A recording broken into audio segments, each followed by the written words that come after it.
और अगली बड़ी खबर दिल्ली से, कांग्रेस को बड़ा झटका लगा। राजेंद्र भारती को 3 साल की सजा 27 साल पुराने एफडी घोटाले में दोषी करार दिए गए हैं।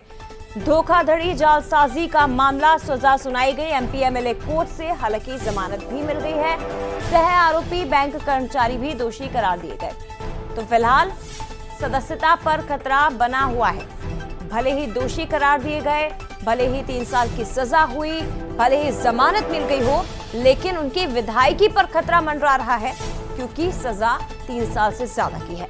हाईकोर्ट में अपील के लिए 60 दिन का समय, और इस फैसले के बाद पूर्व मंत्री पीसी शर्मा ने कहा कि कोर्ट ने 2 महीने का समय दिया है, हाईकोर्ट से राहत मिल सकती है, ये उम्मीद कांग्रेस कर रही है। साथ ही आरोप भी लगाए कि बीजेपी ही लगातार षड्यंत्र कर रही है, लेकिन उसका ये षड्यंत्र सफल नहीं होगा। पीसी शर्मा के इस बयान पर बीजेपी प्रदेश मंत्री रजनीश अग्रवाल ने जवाब दिया कि अपराध करे कांग्रेसी, कोर्ट सुनाए सजा, और विधायक हो अयोग्य, आरोप लगाएं बीजेपी पर। यह तंज कसा है दरअसल।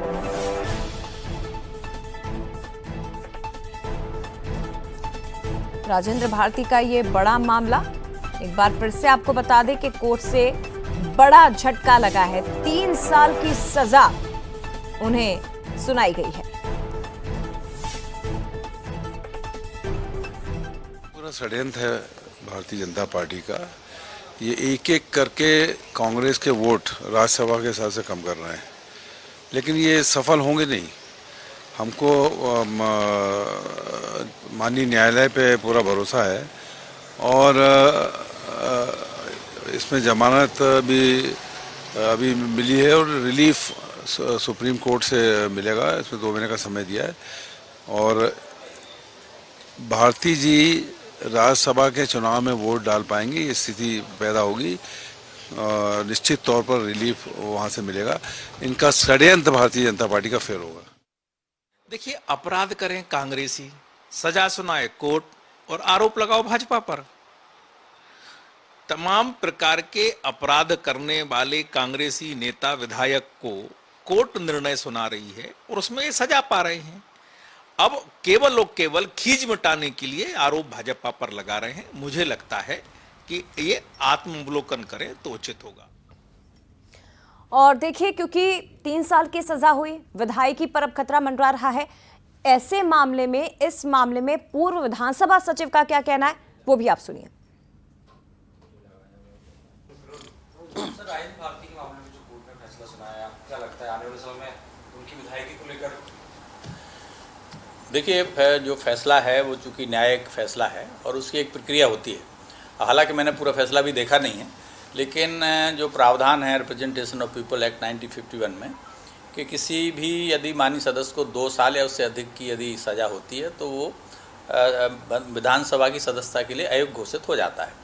लेकिन उसमें यह है कि यदि सज़ा को उच्च न्यायालय ने या ऊपर का जो कोर्ट है उसने यदि सज़ा को स्थगित कर दिया, तो फिर वो डिस्क्वालिफिकेशन उस समय के लिए स्थगित हो जाती है। यदि मान लीजिए अपील स्वीकार हो गई और सज़ा स्थगित नहीं हुई, तो फिर विधानसभा को इसकी प्रक्रिया आगे बढ़ानी पड़ेगी, और विधानसभा से एक अधिसूचना जारी होगी। हालांकि कोर्ट से चुनाव आयोग को भी वो जाएगी निर्णय की कॉपी, फिर विधानसभा की तरफ से उस निर्णय के आधार पर अध्यक्ष की अनुमति से ये स्थान विधानसभा में रिक्त हो गया, इस आशय की एक सूचना जारी होती है।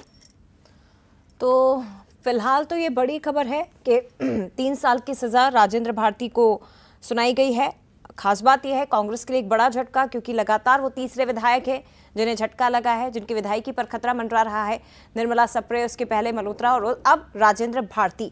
हालांकि हाईकोर्ट का रास्ता अभी उनके पास खुला हुआ है, विकल्प उनके पास खुला हुआ है, वो जा सकते हैं हाईकोर्ट। वहां से अगर राहत मिली तो फिर विधायकी पर खतरा जो मंडरा रहा है वो थोड़ा सा टल सकता है। लेकिन 2 साल से ज्यादा मामलों में जब सजा होती है विधायकों को, तो कुर्सी जाने का खतरा होता है। सीधे रुख करते हैं, सहयोगी सूरज शर्मा इस वक्त हमारे साथ और ज्यादा जानकारी के लिए लाइव जुड़ गए हैं।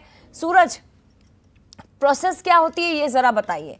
हालांकि कानूनन हम देखें तो राजेंद्र भारती के पास अभी हाईकोर्ट जाने का ऑप्शन है, और जाहिर सी बात है कि वो जाएंगे भी, कांग्रेस भी जाएगी। लेकिन अब आगे क्या प्रक्रिया रहेगी, कौन सी ऐसी परिस्थितियां होंगी जब उनकी कुर्सी पर खतरा जो मंडरा रहा है, खतरे के बादल, वो टल सकते हैं? देखिए, कुर्सी पर का जो खतरा है वो तभी टलेगा जब दिल्ली हाईकोर्ट से उन्हें स्टे मिलता है, क्योंकि 3 साल 2 साल की सजा या उससे ज़्यादा भी सजा होती है तो निर्वाचन शून्य माना जाता है, कि विधानसभा से सदस्यता शून्य हो जाती है। तो ऐसे में अब ऑप्शन है दिल्ली हाईकोर्ट का।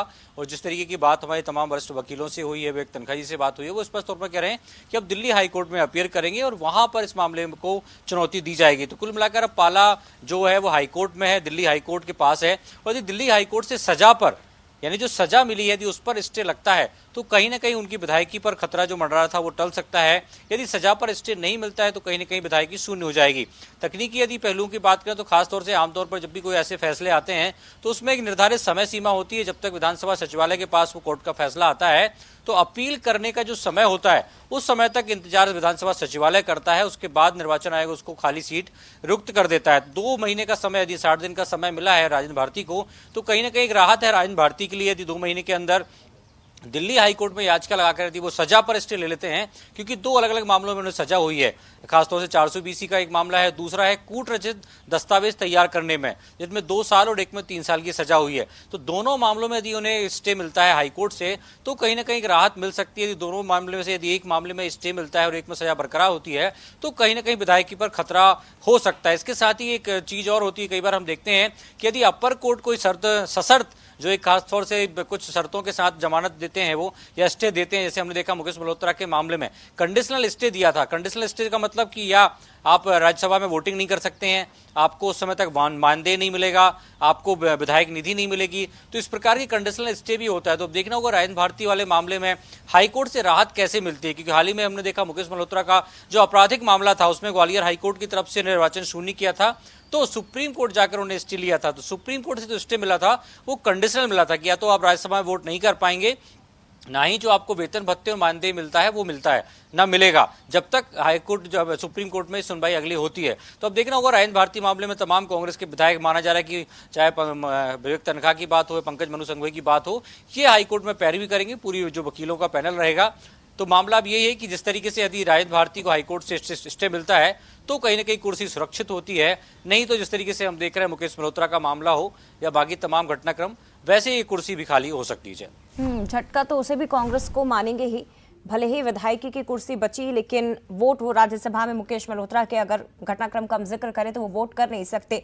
इस मामले में 2 महीने का वक्त भले ही सूरज मिला है, लेकिन इतना लंबा इंतजार कांग्रेस या राजेंद्र भारती करेंगे नहीं। वो कोशिश करेंगे कि जल्द से जल्द वो हाईकोर्ट में अपील दायर कर पाए। फिलहाल बहुत धन्यवाद आपका सूरज, तमाम जानकारी हम तक पहुंचाने के लिए।